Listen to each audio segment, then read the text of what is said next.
Good afternoon, boys and girls. It's time for another story with Dave.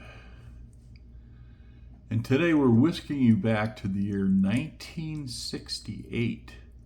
My God, that's a long time ago. That's the previous century. My God. Well, let's not go into that, okay? Anyway, this is the home I lived in back then when I was a 19-year-old college student. It sure has gotten worse for the wear over the years, but that's where we lived in beautiful Redwood City, California. And I wanted to go surfing, so that's what the plan was. I was going to go surfing, but in order to do that, I had to break out the old Rambler station wagon, and we had one that was green, and I don't know what year this one is, but the one we had was a lot worse. It was ugly. It was beat up. It was not very good. It used about as much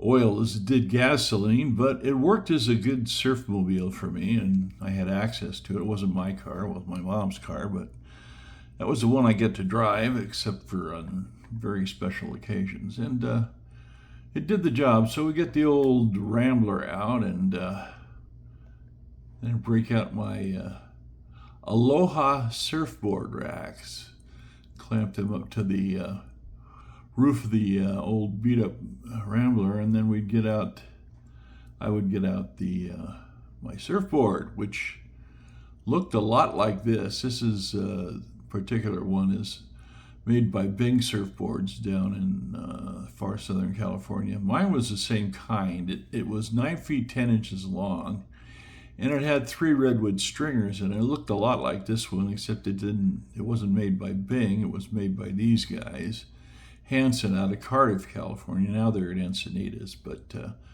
they made a good surfboard. And before surfing, one had to use this stuff.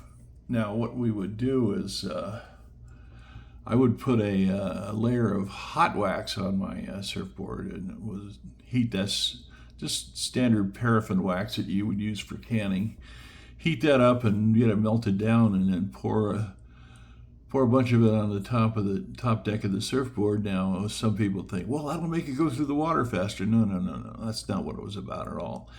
It was for better footing, is to grip your feet so they wouldn't slip on the deck, which was normally pretty kind of slick through the water. So I would do that, have a nice layer of that on there, and I also have a square chunk of the Parawax stuck in my back pocket of these things, my surf jams, my board shorts, as they're called now. They look something along these lines. They're kind of tropical design on them and look nice and spiffy. And the pocket was in the back, not on the side. But you get the idea. It's hard to find vintage clothing online, photos of it. So anyway, we'd have that, and I'd break out this thing. This is an O'Neill. This is a vintage O'Neill, what they call a short john wetsuit. Short legs, sleeveless. And the idea of a wetsuit is it's not going to keep you dry, you're going to get wet, but the idea was the water got in to the wetsuit and it would warm up to your body temperature and help keep you warm. And that's basically the way it worked for me. It worked for everybody else. So we got loaded up. We got the old Rambler loaded up with my surf racks and the surfboard up on top by Hanson, and it was got wax on it, and I got my short john loaded up, and I've got my trunks. So we're ready to go. I'm probably wearing something like this, an O'Neill t-shirt, the original logo from 1959. Very classy, very vintage. That was back when O'Neill's was located in Santa Cruz. Now their headquarters is somewhere in Southern California. But anyway, what am I doing? I'm going off the written script here. Although there is no script, how could you tell? Well, I'm babbling. That's how you could tell.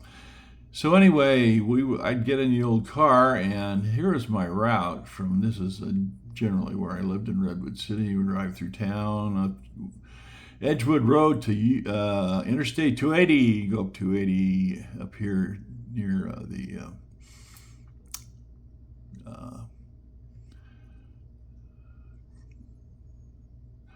the thingamajig. I can't think of it. It's a reservoir. Go across here and up over the hill on California 92 into the town of Half Moon Bay, which is over here. And we go north for a ways, about 6 or 7 miles north of Half Moon Bay, to a little town called Princeton, a little bit north of Miramar, El Granada, a lot of different names for it.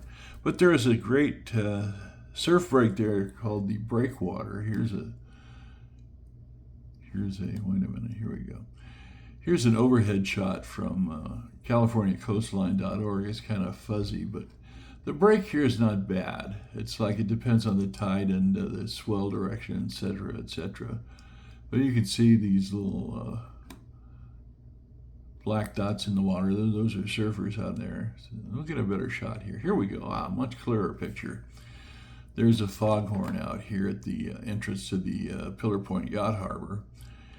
And it's actually just Pillar Point Harbor, but they're pretty decent break out there at the Breakwater. And so this is back in the day before we had surf reports, and we weren't able to get on the internet and find out how's the weather, how's the surf back over on the other side of the hill. It's a 30-minute drive from Redwood City.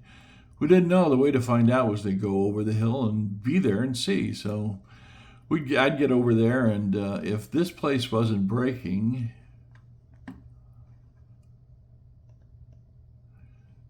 I'd go on up the road here, up past the over here. You can see where Mavericks is. That's a whole other story. Past the Half Moon Bay Airport, Moss Beach, Montera. Go over the mountain here, and nowadays there's a tunnel there, but you go up to here to Lindemar. Now, if you'll notice, the break here at Princeton faces to the southwest, and the break here at Lindemar faces to the northeast, or the northwest, northwest. They're about 90 degrees difference. So typically what would happen is if one place wasn't breaking, the other one might be. So I'd drive on up the road here. Here's a closer view. Head on up the hill, or head on up the road towards Lindemar, we called it, Pacific Estate Beach. And here's a view from CaliforniaCoastline.org. There's a pretty good break going on this day. You can see the white water from it, and the lines of waves here. Let's go to the next shot. This is awfully small. Let's do this. We'll go back here, and we will make this one bigger. There we go. You can see that it's not a bad place to go. And we'll go over here. And here's when it's, it's fuzzy, but you get the picture. This shows an offshore wind day, which is what surfers all want, because they make the waves hollow and that sort of thing. But anyway, it's not Lindemar is a pretty good place to surf too. So I'd drive up there if it wasn't breaking at the Princeton Breakwater. And if it wasn't breaking there, then I'd go home and cry. Or I'd head south and go to this place. But that's another story for another day, boys and girls. Your old surfer buddy says, let's go surfing now. Everybody's learning how. Come on a safari with me. Bye now.